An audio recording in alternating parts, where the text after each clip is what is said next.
굿모닝 마켓입니다. AI 빅 이벤트들이 어느 정도 마무리되고 시장은 차차 눈앞의 현실들을 마주하고 있습니다. 고금리도 잘 버티던 미국 경제가 점차 성장률이 둔화되고 기업들의 부진한 실적까지 발목을 잡습니다. 간밤 뉴욕 증시 어제에 이어 이틀째 하락 마감했습니다. 다우지수가 0.86%, S&P 500이 0.60% 하락했고 나스닥이 1%대 하락으로 마감했습니다. 참고로 말씀 주신 것처럼 러셀 2000 지수 1%대 상승하면서 마무리가 됐습니다. 주요 종목들 흐름 보시면 어제와 딱 반대의 상황인데요. 어제는 빅7 위주로 시장이 좀 버텨줬는데 결국엔 빠졌고요. 간밤에는 빅7 위주로 하락하면서 주요 지수 빠졌지만 반대로 중소형주들은 오르는 모습이었습니다. 시총 상위주들 위주로 흐름 다시 한번 체크해보면 마이크로소프트가 3%대 크게 하락했고 애플은 0.53% 상승했습니다. 엔비디아도 3.7%대 빠지면서 반도체주들 대부분이 하락했고 구글과 아마존도 각각 2%와 1%대 하락했습니다. 6위부터 10위도 보시면 메타도 1.5%대 하락했고요. 일라이릴리는 반대로 0.43% 상승했습니다. 참고로 개인 투자자들이 참 좋아하는 테슬라 1.48% 상승 마감했습니다. 특히 종목 중에는 세일즈포스 하락이 깊었습니다. 세일즈포스는 글로벌 시장 점유율 1위의 기업용 고객관계 관리 소프트웨어 업체죠. 세일즈포스 전날 장 마감 후에 예상치를 밑돈 1분기 실적 발표하면서 시장에 충격을 줬습니다. 세일즈포스가 기대에 못 미치는 실적을 낸 건 2006년 이후 처음이라고 하는데요. 개장 전 시간을 거래에서도 큰 폭으로 하락했고 이번 정규장에서도 20% 가까이 내리면서 다우지수가 하락하는 데 한몫했습니다.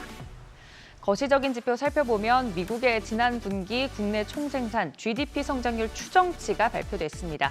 1분기 GDP 추정치가 연율 1.3%로 나왔는데요. 속보치였던 1.6%보다 0.3%포인트 낮았습니다. 높은 금리의 초과 저축 소진, 소득 증가세 둔화 흐름이 결국엔 부진한 소비 지출로 연결된 건데요. 성장률이 1%대로 주저앉은 것도 충격이었는데 잠정치가 당초 계산보다 낮게 나오면서 물가는 오르고 성장은 더딘 스태그플레이션 이야기도 새어나오고 있습니다. 경제 성장률 변화 추이로 보시면 미국 경제는 지난해 하반기 깜짝 성장 기록한 이후에 올해 들어서는 전혀 다른 모습을 좀 보여주고 있습니다. 코로나19 시기에 정부에서 푼 지원금으로 억눌렸던 소비를 폭발시키면서 고금리 상황에서도 경제 상황 탄탄하게 유지해왔습니다. 하지만 올해 들어서 금리가 낮아질 기미가 보이지 않고 물가는 잡히지 않는 가운데 가계 저축률이 바닥이 나면서 소비자들의 주머니가 점차 비어가고 있는 상황입니다. 만약 2분기에 성장률이 1% 이하로 내려갔는데 물가는 목표로 하고 있는 2%에 미치지 못하고 고공행진한다면 연준의 고민은 더 깊어지겠죠.